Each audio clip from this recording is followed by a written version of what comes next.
Hello mga bebs, ito nga pala yung naganap nung nakaraang Martes nung kami ay nasa Maynila at buti na lang ito nga susing sa karinderya noong ko pa gustong kumain dito dahil dito kumain si Mark Queens, yung aking paboritong vlogger.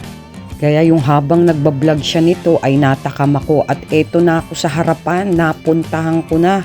At ako'y naglalaway at lahat ay gusto ko nang orderin. Yung pork barbecue nila ay 30 pesos ang isa at ang yung pusit naman nila ay hanggang 150 to 180 depende sa laki. At etong mga gulay nila ay lahat ay 40 pesos.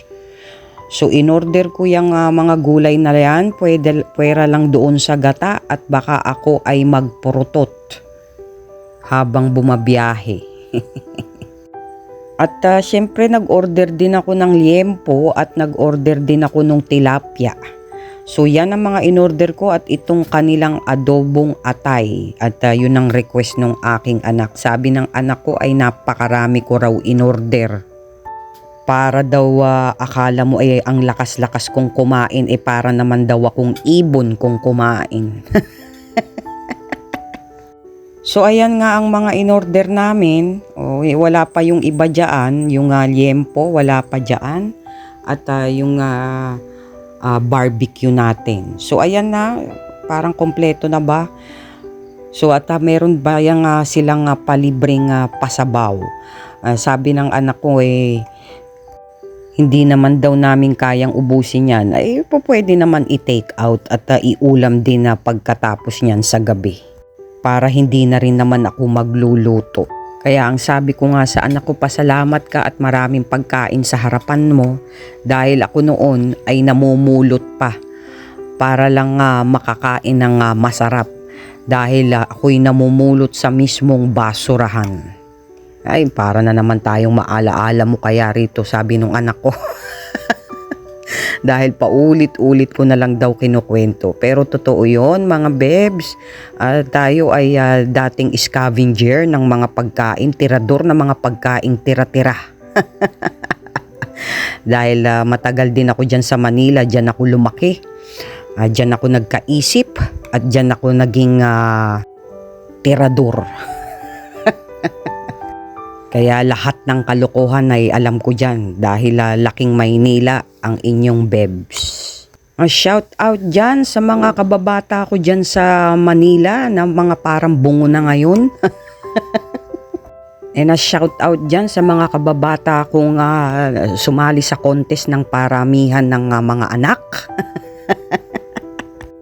Shout out dyan sa kababata ko ngayon ay barangay captain na.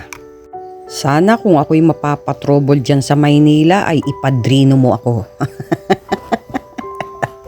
Ang dami nang nabago sa Maynila, lalo na yung mga daan na puro mga one-way ticket, lalo na dyan sa Intramuros.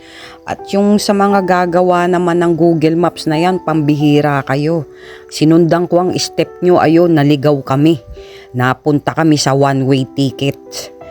Pambihira. May pa-step-step pa kayo tas mali naman yung direksyon nyo. Yung kanan dapat pala kaliwa. Ang gigigil ako sa inyo. Sino ba nagpauso niyang Google Maps na yan? Aba yung hinahanap naming lugar ay nalagpasan na pala namin. Buti na lang ay walang nanghuli sa amin pero ang sasama ng tingin ng nakakasalubong naming sasakyan para bang pinagmumura na kami.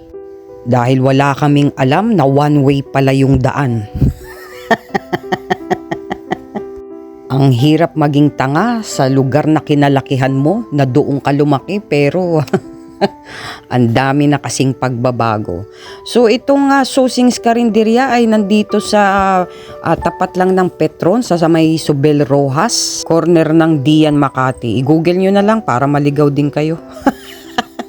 At pag-uwi nga namin, going to South Expressway, papunta kami ng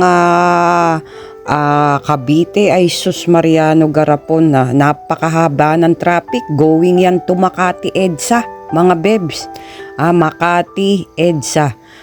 Sobrang traffic napakahaba. Buti na lang dito sa pag-uwi namin, ay maluwag-luwag. Oh. Naku, nakakainis ang ganyang biyahe lalo na't ikaw ay papasok sa trabaho. Ay siguradong late ka na. Yung fresh na fresh kang papasok pero yung itsura mo mukha ka ng pauwi. Thank you for watching. Goodbye.